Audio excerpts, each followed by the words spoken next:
Hello guys, ang kita mo niyan kay BPS Motorcycle Parts and Services.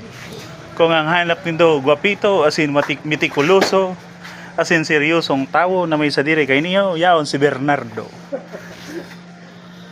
Oh, kompleto.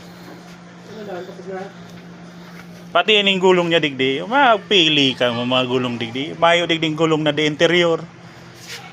Ang mga gulong digdi, tiro ning dikuan. Pa di, tubeless. Ibig sabi, manlain-lain yan. Mamili ka mo, may sadit, may dakula. Makakuha ka mong adjustan digdi. Ang piyesa niya, mga original. Igwa man original, igwa man lokal. Yung mga play race. Hindi, siguradong hindi makakaluwagan ng liyantan nito digdi. Igwanin ko yan. Makinang pang tanggal ning ganyan, gulong.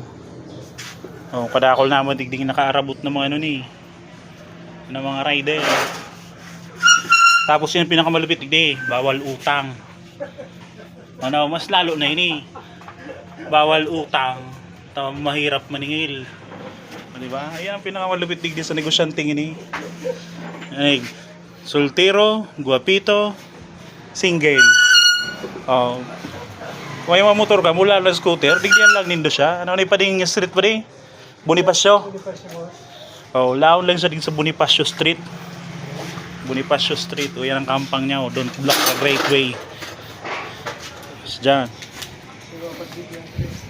Iyo, dito kayo iba. Tao sa ito na baba. Itong sa dulo kayong prime. Tayad nga rin may kaya na ning TV. Tapos yung rentani, mabil galban. Yan BPS, ang ibig sabihin kaya Bernardo P. Salapare.